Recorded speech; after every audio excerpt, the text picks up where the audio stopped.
morning, everyone. Thank you for joining. I'm Katie Shorey. I'm going to get started here, and then we have a lot to cover. I'm very excited for today's session.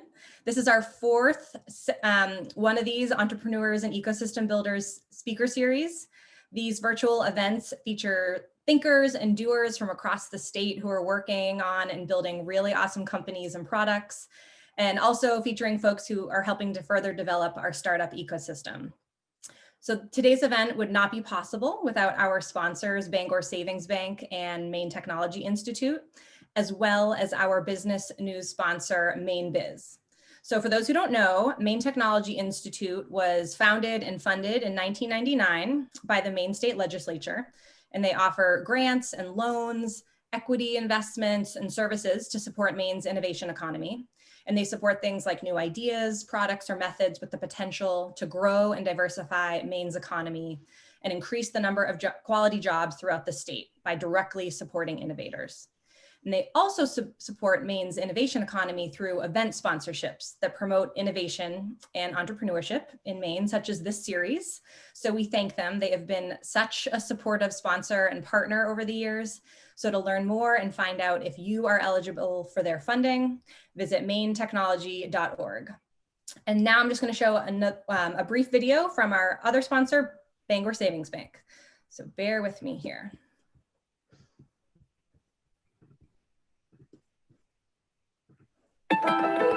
All across New England, business owners are finding new ways to succeed. Families are working hard to provide for their loved ones and their future. It's the spirit of New Englanders that inspires all of us to do more. It's in our employees, our customers, and our communities. Every day we do more. Because at Bangor Savings Bank, we truly believe you matter more. Excellent. Okay, so now I am excited to introduce you to today's guest, Justin Hafner, CEO and co-founder of KinoTek. Welcome, Justin, from sunny Florida, I might add. Did you know that we got snow 2 days ago? I'm just gonna. Yeah, I mean, today, you know, we got like, it's going to be a high of 59 degrees for Florida today, and that's like the lowest it ever gets. So I totally can relate. Yeah. So I'm so excited to have you on today. Tell us about yourself. Who are you?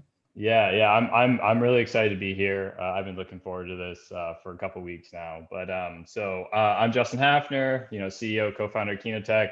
And KinoTek, for those who don't know, we're a movement analysis company. We assess the way you move and provide objective, accurate data to clinicians and yourself, so you can track your progress while you're in a clinical setting or in a rehab setting for any sort of injury, all kind of done in near real time in a super immersive and cool interface that you can see all your muscles being used, your range of motion, and you know, it's a really fun thing to do. It's something I'm super passionate about. So awesome. So what's your niche focus area, and has that changed at all, or why are you existing? Yeah, so so the company's mission is to kind of bring this idea of movement analysis mainstream. And we were founded around an idea of creating a new educational software to better enhance anatomy education for undergraduate students. But throughout our 2 years, almost 2.5 now, which is just crazy to think about, you know, we've morphed and changed our identity so many times with still this overlying idea of movement and movement analysis. And, you know, right now pre-pandemic, beginning of 2020, we were a sports technology company. And now throughout the pandemic, once the pandemic really hit and that was at its craziest time, you know, we totally switched to a health tech company. And we pivoted in light of COVID, which was ultimately the best decision we could have made for the company. And, you know, and it's made a huge difference. And I don't know what we would have done if we never went through that whole pivot. Awesome. So we're going to get into more of the pivot and some of your partners and stuff, but just so everyone can kind of wrap their head around, can you just paint a picture for the audience of just a day in the life of being an entrepreneur? I mean, yeah, you wear so many hats, you have to manage so many things, from fundraising to managing a team to like having this visionary method every day. So like just a day in the life. Sure. So, it's really, I feel like maybe I'm unique, maybe not. But my girlfriend loves it. I wake up every morning somewhere between 6:30 and 7:30, depending on the day. And I have to start my day out every day with at least 40 minutes of meditation and yoga, so I just got to mentally get ready. I got to get in the zone, because you never know what's going to happen, every single day. The past week, I will say is totally different than my normal routine. I've been doing, this is my fourth kind of speaking engagement in a week. So that shifts up everything a little bit. But normally, I wake up, get my mind all clear, eat some breakfast, sit down. I go through my meetings. I try to stack all my video calls at the beginning of the day. So then by 1:30, I can eat lunch, and then I eat lunch, get a 30-minute break, and then I, do work. I write emails, write whatever I need to do, and mostly emails. I feel like my job more from like doing a bunch of research and trying to figure everything out to how many emails can I write in a day and how many conversations can I have. That's like, it's like I have a running tally. But and then I go through my emails. I am finished doing all my work by about 6:37, and then I'll come home, eat some dinner, and by that point I'm usually so exhausted from just going for like 10 hours straight of high intensity work that I'll usually just watch Netflix and relax and decompress. If I'm feeling really ambitious, I'll get my journal out, and write and decompress for the day. But yeah, I mean, it's basically like that every single day. And then the weekend, at the beginning of my entrepreneurial experience, the weekends were, okay, how much work can I do? How far ahead can I get, like, during the weekend? And I realized that wasn't a really sustainable life. And if I kept that up, like, I was just gonna go in a downward spiral. So I've really been super strict with my schedule in the weekends. That's my time to completely disattach and take that time for myself, because it's really important, especially in the world of entrepreneurship, when your day is, super highs to super lows to super highs, and sometimes that's within an hour span, and you're just emotionally a wreck because you just went through hell and back, it felt like. And if I didn't have the weekends, I don't know how I could keep a clear head. That's awesome. And would you say right now, are you focused more on working with trying to get more investors? Is it partnership focused? Like, how are you breaking your time with those kinds of big bucket things? Yeah. So, right now we've been really focused in on closing out this fundraise. Basically since about September-ish I've been really focused on that nonstop. Not that I haven't ever been focused on, I feel like, my job is always keep the lights on, as some people joke about in our office. But, I've always really focused in on that, the past 3 months, and it's paying off. We're about closing out our round here in the next like week or two. So by the new year, we're going to be fully set for the foreseeable future, which is super exciting. And then I've already started planning out all these partnership, kind of shifting everything away from fundraising into more business development. And that all starts up at the new year. And, we were talking yesterday as a company meeting, like, we have 2 weeks. Let's see how much we can get everything done, close everything out, start the new year strong. We're going to be finally launching our product in the next, like, in Q1. So we're going to be beginning to generate revenue, which is something we've been waiting for after 2 years of R&D, right? Like, that's all we've ever wanted. And so it's going to be a whole new experience. Can't wait. Okay, so excited to hear more about that. And just talking about resources, what are and the entrepreneurial support orgs, who have you collaborated with up to this point, locally in Maine?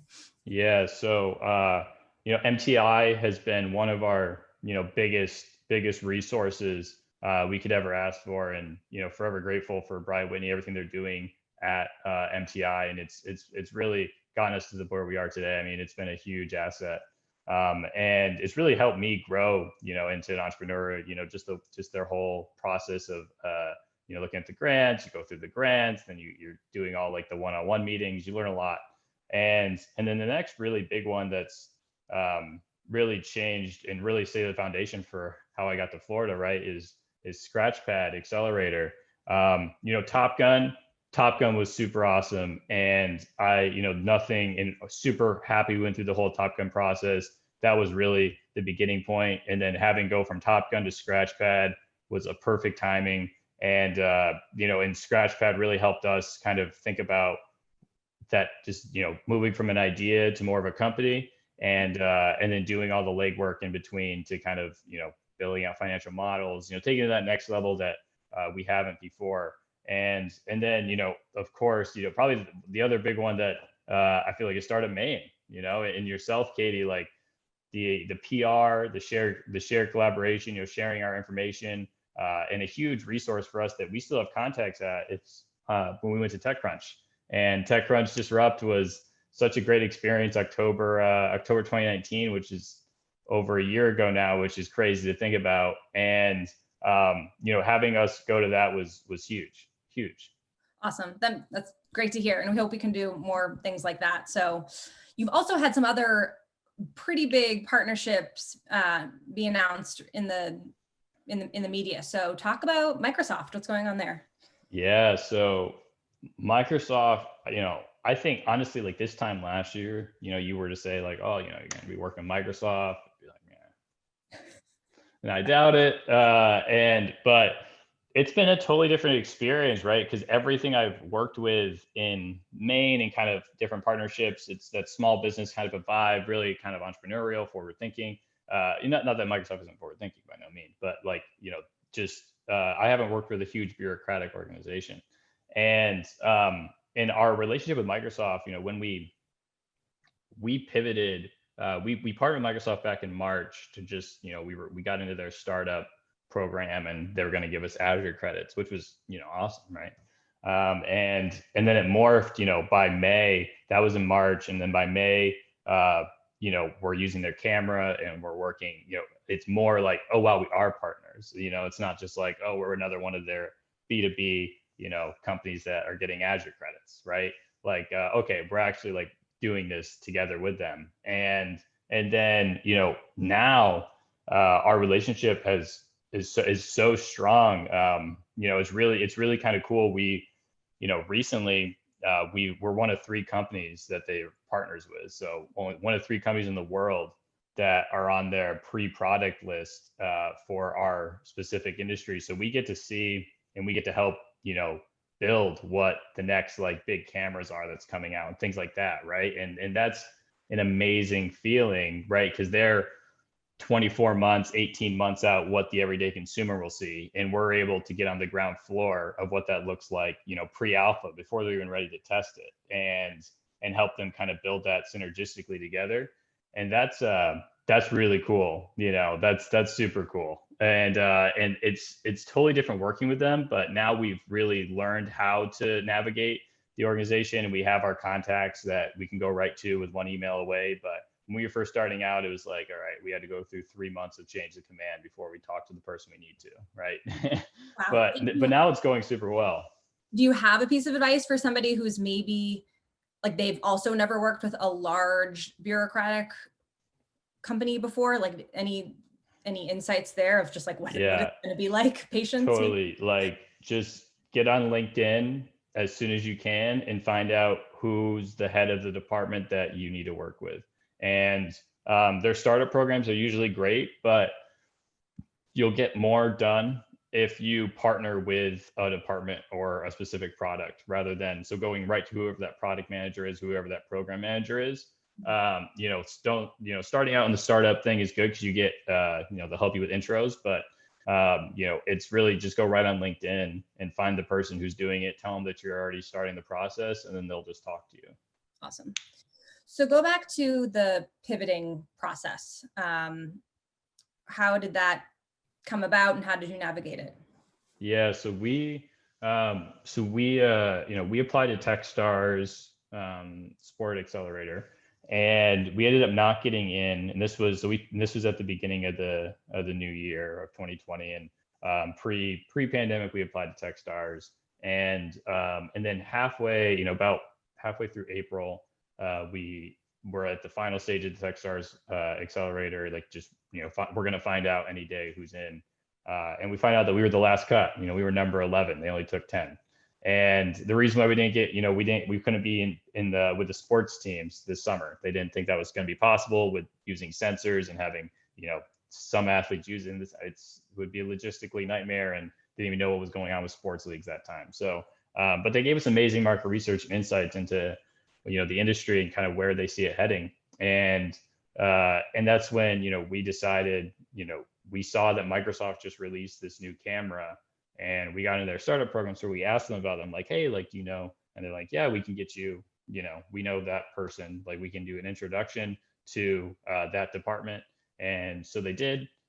We got into it, and they're like, oh, and then we learned a lot about the camera. We switched all over our tech to the camera and went completely camera based once they did that. And then they went from, for the hardware before, it cost $10,000 for the sensors. And now for the camera, it's $399, right? Like totally different. Having something that's $400 in comparison to 10,000 opens up way more opportunities for you. Our market size increased, and we didn't think we'd get the same level of accuracy that we could with the sensors, but that's where working with their team at Microsoft, learning that we actually can, and it's right there. Then it was a no-brainer to make the switch. And since we made the switch, everything kind of accelerated for us. We started, our beta testing, or we wanted to beta test. We wanted to do customer discovery. It was customer discovery, learn out like where we're fitting in the market, who exactly our target customers are. Okay, now we know this customer segment. This customer segment is someone we call movement clinicians. So it's PTs, chiropractors, occupational therapists, athletic trainers, and they're all using they all have the same problems, right? So that's how we kind of lump them all together, because we can serve all these different spots. And then we started looking for, okay, how are we going to get this out there? And through our customer discovery, people were asking if we had a beta, and we filled our entire beta in about 2 weeks. And that was in June, months before we were ready to get it out. So that was remarkable for us, and really telling that we were on the right path. And then August came, and we get into this program in Florida. And in the program in Florida, we didn't know really too much about what we were getting into until we started it. And I mean, we knew a lot about it. We knew that it was going to be, set us up for a priced equity round at the end, but we didn't know about what Lake Nona was. And now, it's truly a remarkable place, and it's like a mecca for health and health tech, and it's a fully integrated smart city. And 2 years ago, these were just a bunch of abandoned cow fields. And now it's a booming medical med tech city, and it's amazing to be a part of. And so the pivot once we got here, we got in this program, we learned all about it. We knew that we're on the right path, and now with like fundraising and how much, how our investor conversations changed, just pre-pandemic, post-pandemic, or not even post-pandemic, pandemic's not over, like in the middle of the pandemic, and up to now is remarkable, and even more kind of data justify our move. Yeah.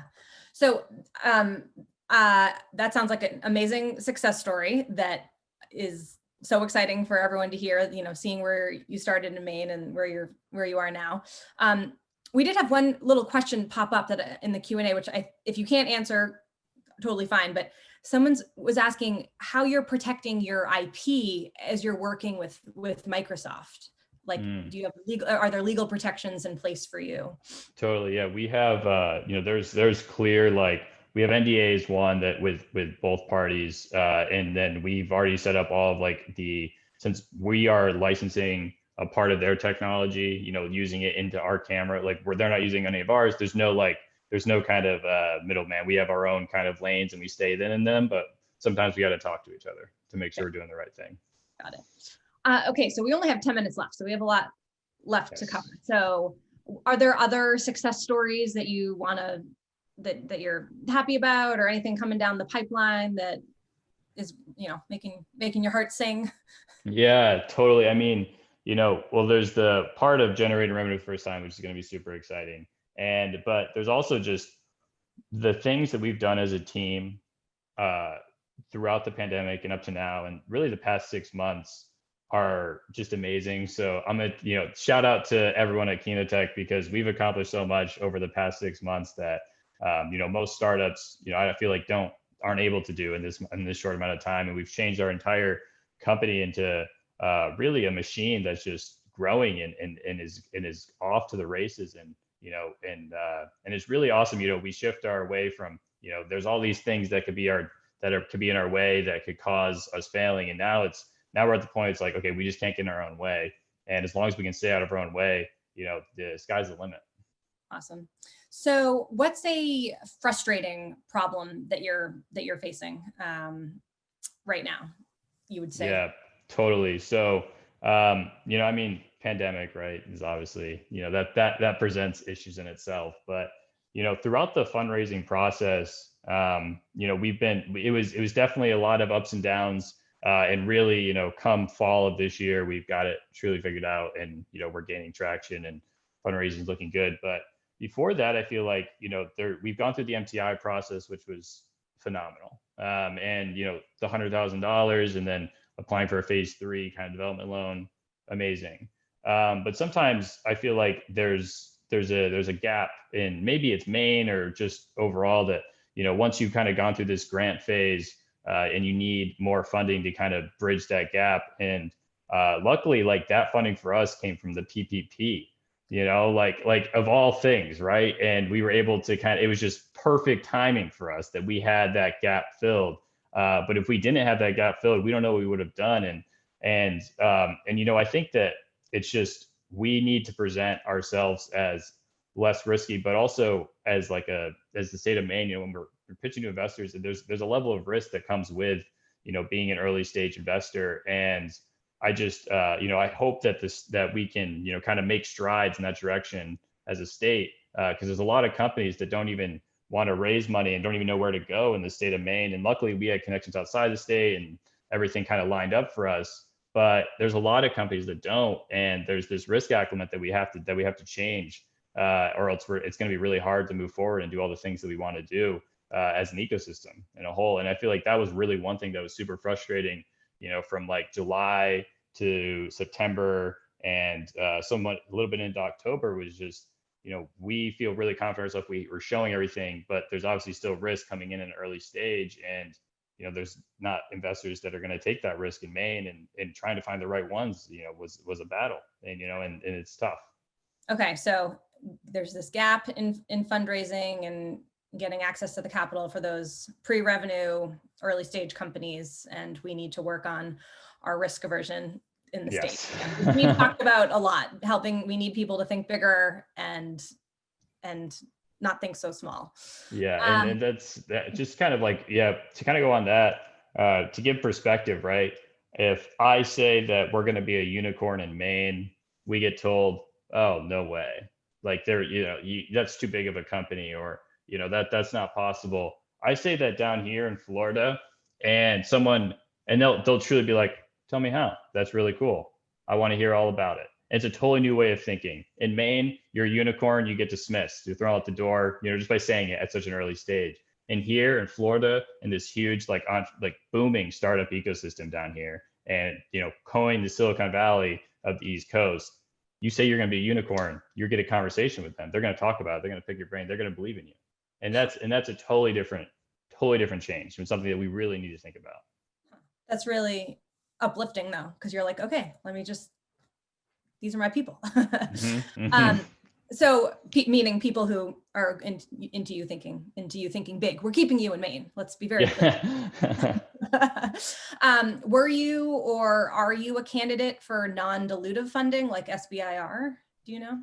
Yeah, so we applied. That was one of the first things we did as a company. And when we first founded, me and my partner David, we applied for SBIR funding. We were so young. We did, I thought we had great solicitation, but we were just too young and didn't have enough experience. And we do plan on going the SBI route. And honestly, MTI, their TAP team, you're in the best hands. Honestly, I think I don't know any other state has the same resources as TAP team and the same knowledge base. Karen West, she's awesome. And she's doing really great things. So if you're ever looking at SBR, it's totally, you have a great resource for it. Absolutely. Karen is amazing. So this is a great question. I'm looking at some of these coming in. What's the upper limit with KinoTek? Like, is there another level of transformation that you can envision after you succeeded with this current product? Like, Sure. Yeah. So we're gonna start out, with a B2B kind of play in the healthcare world. But that's awesome, right? And we're gonna generate some nice monthly MRR, right? Like that's gonna be really cool. But where we're really headed is we're almost like a data company. The things we can do with the insights that we're gathering are so extremely valuable, and we can take these insights, apply it to, and start making predictive analysis on how many insurance visits you get, or if you have a specific injury, what does that mean? And we have a completely individualized platform that, we look at the way that you move and the way that you do things, right? Everyone walks differently, everyone does differently. The way that you move may not work for me, vice versa. And that's what we're really changing, is this whole mindset. And going from, we're going to go B2B, and then we're going to go B2B to C, going eventually direct to the consumer, releasing a mobile telehealth app that can do remote movement evaluations and save hours of PT time, and it can be all done in your home, and you can track all your progress, and building partnerships with really up and coming, also like telehealth companies, people who are looking into the PT space, and creating an API and that you get all of your analysis, all these insights done in near real time, and eventually one day, one thing I like to say is you'll be walking down the street, you'll turn the corner too fast, and you get a notification on your phone that says, hey, if you do that again, you could tear your ACL, or you could do something. And that's where we're headed. That's how we can really change the world, is with our insights that we're gathering. I love it. And it's been such a pleasure from my vantage point of being able to sit where I am and having met you and the team after coming right out of Maine, which I feel like we need to give a nod to Renee Kelly and the Maine team. Absolutely. Yeah. Like the Innovation Center at Maine, they introduced me to MTI, they introduced me to Top Gun. They introduced me to Scratchpad, right? The Foster Center was really a catalyst to a lot of this stuff. So really important to know. And if you're at Maine, you got to check them out. Excellent. And we had one other question come in. Do you have advice, or what advice for advisory board development would you give a startup ready to scale? I know that. Yeah. So totally, like find people that you feel comfortable in confiding in, and that you can be fully transparent with, and you don't want to just sell them, they're not an investor, this is someone who's supporting you and has experience in your space, and you got to be fully transparent with them. Don't put someone on your advisory board because of like some cool name that they have or something that they've done. Like put someone on your advisory board with intentionality that you can call, when shit really hits the fan, so to speak, right? And you need to talk to someone, and that's who you should be having on your advisory board. That's the best advice I can give. Justin, I'm so excited that we were able to have this conversation. I love that you're thinking big, reaching big, and not letting anything stop you. So any parting words to our group here before we go? I'd say just any entrepreneur in Maine, and especially young entrepreneurs, there's such an up and coming group of you guys that it's amazing. I'm a part of it, right? And we have so much potential as a state, and don't be afraid to think big, no matter what you get for feedback in your investor pitches, or if you don't feel like you can even go speak to an angel group yet in Maine or something like that. Take that risk, take that leap of faith. As a state, there's so much support here, and I've never seen more support in one state out of all this that I've been doing it. And it's super exciting to be a part of. I'm super proud to have our company in Maine, and I can't wait to see what this whole ecosystem builds into over the next 5-10 years, because I think it's going to be really exciting. And just think big. If you think you're going to be a unicorn, say you're going to be a unicorn. What's worst case scenario? Love it. You're such a good role model, Justin. So thanks again for your time. And just so everyone knows, we are going to keep the series going. It's been very well received, and we have tons of potential people to feature. So stay tuned for what it will look like in 2021. And thank you again. And I'll share this recording once we get it all edited up, and you can view it again if you want. So thanks again. Awesome. Thank you, Katie. Bye.